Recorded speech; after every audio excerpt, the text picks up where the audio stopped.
sini dengan saya Aris Sepullah, kita akan belajar mengenai pelajaran pendidikan sejarah Indonesia.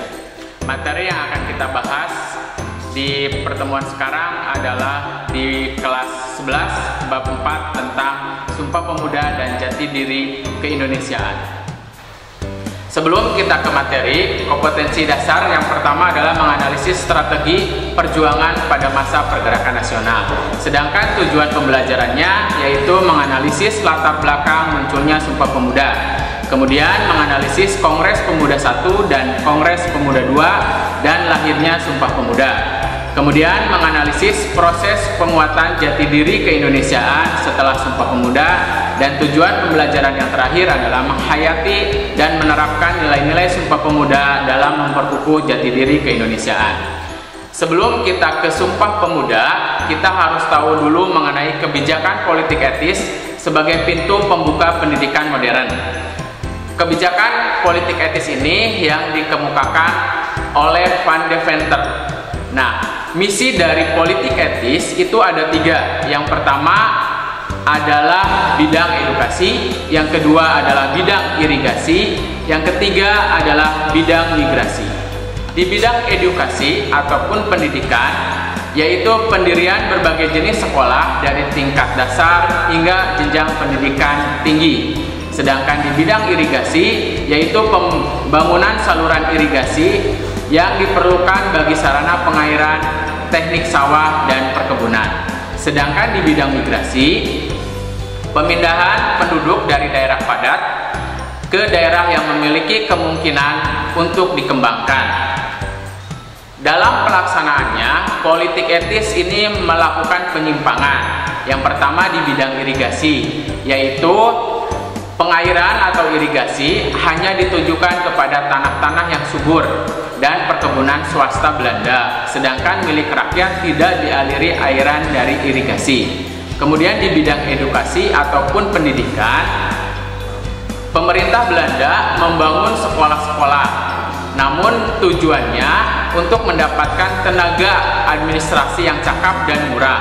Kemudian di dalam edukasi ini juga terjadi diskriminasi pendidikan, yaitu pengajaran di sekolah kelas 1 untuk anak-anak pegawai negeri dan orang-orang berharga, sedangkan sekolah di kelas 2 kepada anak-anak pribumi dan pada umumnya. Sedangkan penyimpangan politik etis di bidang migrasi, yaitu migrasi ke luar Jawa hanya ditujukan ke daerah-daerah yang dikembangkan Belanda. Karena migrasi ditujukan untuk memenuhi kebutuhan tenaga kerja, banyak yang melarikan diri akibat dari kegiatan migrasi tersebut. Media massa sebagai benih semangat kebangsaan. Keberadaan media massa pada masa kolonial semakin mendorong perkembangan pemikiran modern. Media massa yang beredar saat itu ada surat kabar yang berbahasa Belanda, dan ada juga surat kabar yang berbahasa Jawa dan Melayu. Kemudian faktor pendorong lahirnya pergerakan nasional itu ada 2 faktor. Yang pertama faktor internal, yang kedua adalah faktor eksternal. Di dalam faktor internal itu lahirnya golongan pelajar akibat dilaksanakannya politik etis. Kemudian kemajuan di bidang transportasi dan komunikasi yang telah mendorong bangsa Indonesia untuk saling memberikan kabar berita. Kemudian perasaan senasib penderitaan sebagai bangsa dijajah. Dan faktor internal terakhir adalah kenangan kejayaan masa lalu bangsa Indonesia. Sedangkan faktor eksternal yang pertama adalah kemenangan Jepang atas Rusia dalam perang Rusia-Jepang tahun 1905. Kemudian munculnya pergerakan nasional di negara-negara Asia lainnya seperti di Tiongkok, India, dan Turki. Kemudian pengaruh paham-paham baru seperti nasionalisme, sosialisme, liberalisme, dan demokrasi. Masa awal pergerakan nasional itu berdiri berbagai organisasi. Salah satunya adalah Budi Utomo. Budi Utomo ini didirikan pada tanggal 20 Mei 1908. Tokoh dari Budi Utomo yaitu Dr. Wahidin Sudirohusodo, kemudian Dr. Sutomo dan Gunawan Mangkukusumo. Organisasi Budi Utomo tidak bersifat politis. Keanggotaannya hanya terbatas di daerah penduduk Jawa dan Madura. Dalam pelaksanaannya, Budi Utomo mengalami kemunduran, sehingga yang pertama, keanggotaan Budi Utomo hanya terbatas pada penduduk Jawa dan Madura. Kemudian munculnya organisasi Sarekat Islam yang tidak membatasi keanggotaannya.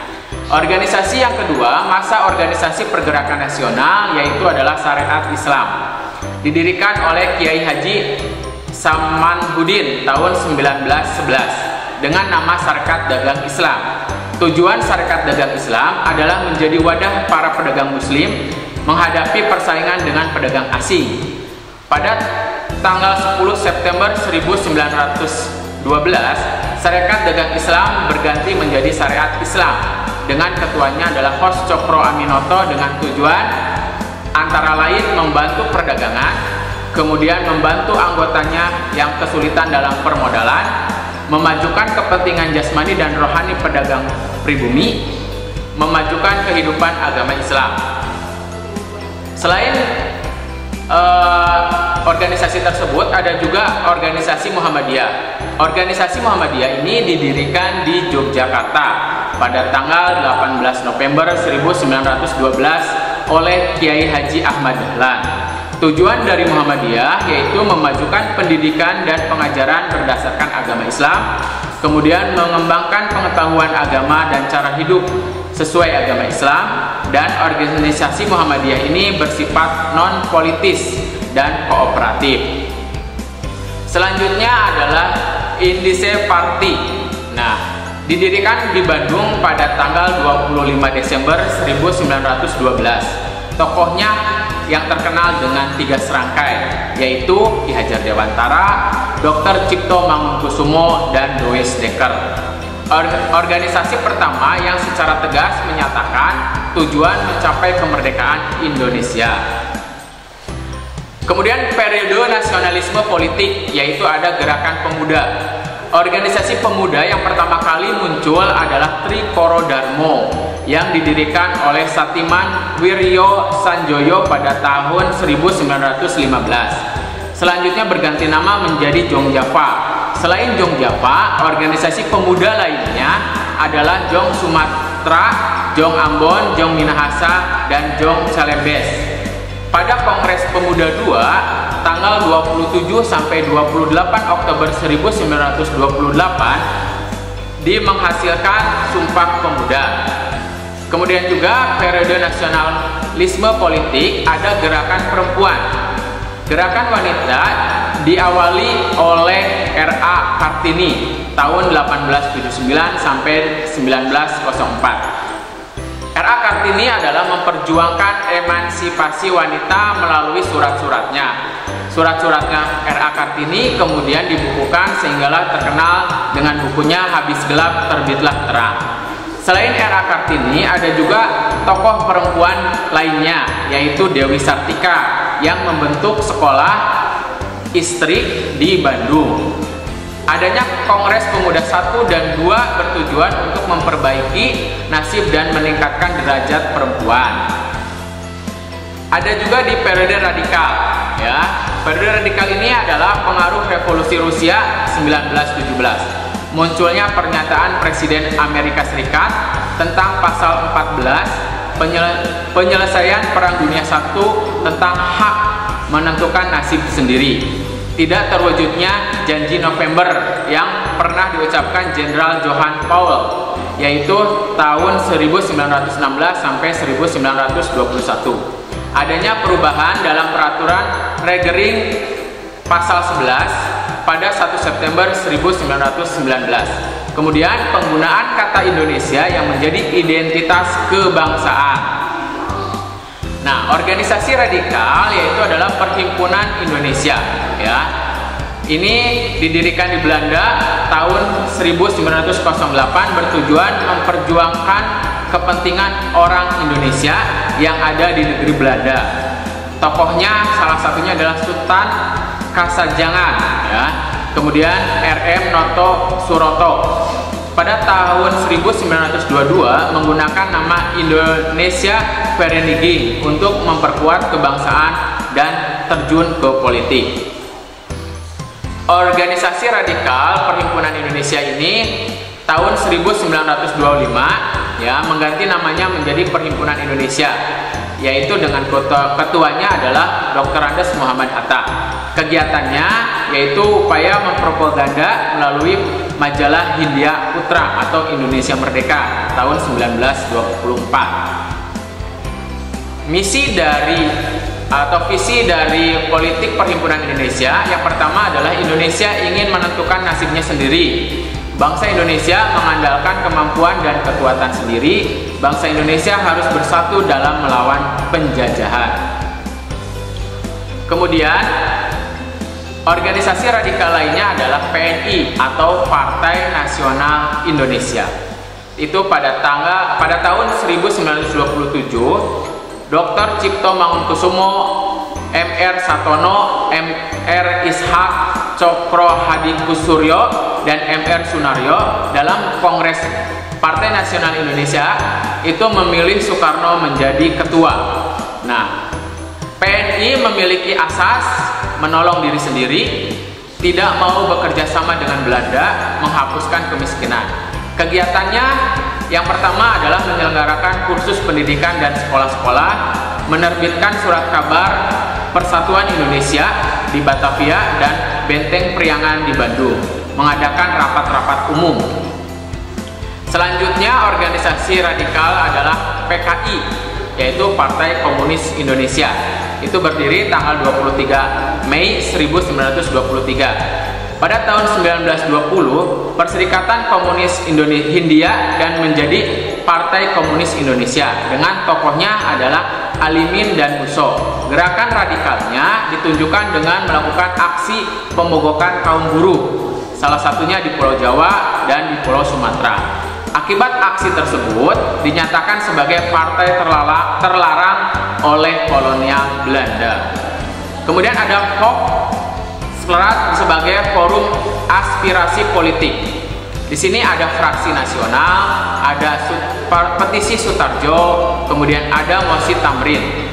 Fraksi nasional, fraksi yang didirikan oleh Muhammad Husni, Tamrin 1894 sampai 1941 pada tanggal 27 Januari 1930 untuk mencapai tujuan kemerdekaan Indonesia secepat-cepatnya.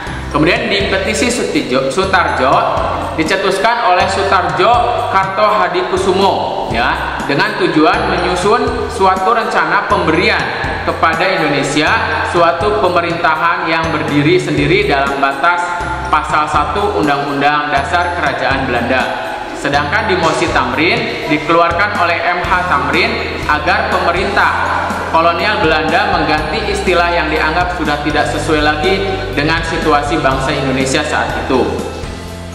Yang selanjutnya adalah periode bertahan. Organisasi-organisasi pergerakan pada periode bertahan adalah ada Taman Siswa, Partai Indonesia Raya atau Parindra, kemudian Partai Gabungan Politik Indonesia atau yang terkenal dengan GAPI. Nah, kemudian ada Federasi Politik dan Front Sawo Matang. Gagasan tersebut merupakan persatuan dan kerjasama antar organisasi sudah lama didengungkan oleh Perhimpunan Indonesia. Bahkan kata persatuan menjadi salah satu asas perjuangannya. Sedangkan pada tahun 1926 Muhammad Hatta dengan tegas menyatakan perlunya diciptakan blok nasional yang terdiri atas partai-partai politik. Dalam rangka merealisasikan gagasan tentang persatuan itu, Soekarno kemudian mendesak para pemimpin organisasi yang sekaligus Front Sawo Matang untuk menghadapi praksi diskriminasi kelompok kulit putih yang merasa superior. Dan akhirnya pada tanggal 17 sampai 18 Desember diadakan rapat. Lalu dalam rapat itu disepakati didirikan federasi yang diberi nama Pemufakatan Perhimpunan Politik Kebangsaan Indonesia atau yang terkenal dengan P3KI. Tujuan dari P3KI yang pertama adalah mencegah perselisihan antar partai dan organisasi. Yang kedua, menyatukan arah dan cara beraksi dalam perjuangan kemerdekaan Indonesia. Yang ketiga adalah mengembangkan persatuan kebangsaan Indonesia dengan berbagai lambang seperti Sang Merah Putih, lagu Indonesia Raya, dan bahasa Indonesia. Kesadaran persatuan dalam Kongres Pemuda 1 dilaksanakan pada tanggal 30 April sampai 2 Mei 1926, menyepakati penggunaan bahasa Melayu sebagai bahasa persatuan ataupun bahasa Indonesia. 2 bulan setelah Kongres Pemuda 1, perwakilan organisasi pemuda sepakat membentuk JOM Indonesia. Kemudian ada Kongres Pemuda 2 dan Sumpah Pemuda. Pada Kongres Pemuda 2 itu dilaksanakan 3 kali rapat. Rapat yang pertama diselenggarakan pada tanggal 27 Oktober 1928 dengan Muhammad Yamin mengeluarkan 5 faktor yang mampu memperkuat persatuan. Rapat yang kedua adalah diselenggarakan 28 Oktober 1927. Panitia Kongres memberikan kesempatan kepada Soekarno dan Ramlan untuk memaparkan pemikiran mereka mengenai pendidikan dan demokrasi. Kemudian rapat ketiga diselenggarakan pada tanggal 28 Oktober 1928, yaitu penetapan lagu Indonesia Raya sebagai lagu kebangsaan, bendera merah putih sebagai bendera Indonesia, peleburan organisasi pemuda, dan pengucapan ikrar Sumpah Pemuda. Nah, ikrar Sumpah Pemuda tersebut yang terkenal dengan Sumpah Pemuda. Yang pertama, kami putra dan putri Indonesia mengaku bertumpah darah satu tanah air Indonesia. Kedua, kami putra dan putri Indonesia mengaku berbangsa satu bangsa Indonesia. Ketiga, kami putra dan putri Indonesia menjunjung bahasa persatuan, bahasa Indonesia. Nah, dari nilai-nilai Sumpah Pemuda dapat kita ambil yang pertama adalah rasa persatuan, yang kedua rasa cinta terhadap bangsa dan tanah air, ketiga adalah sikap rela berkorban, yang keempat adalah sikap toleransi, kelima adalah semangat persatuan dan persaudaraan, dan selanjutnya adalah semangat kerjasama. Itu saja yang dapat saya sampaikan, mudah-mudahan dapat bermanfaat. Terima kasih. Wassalamualaikum warahmatullahi wabarakatuh.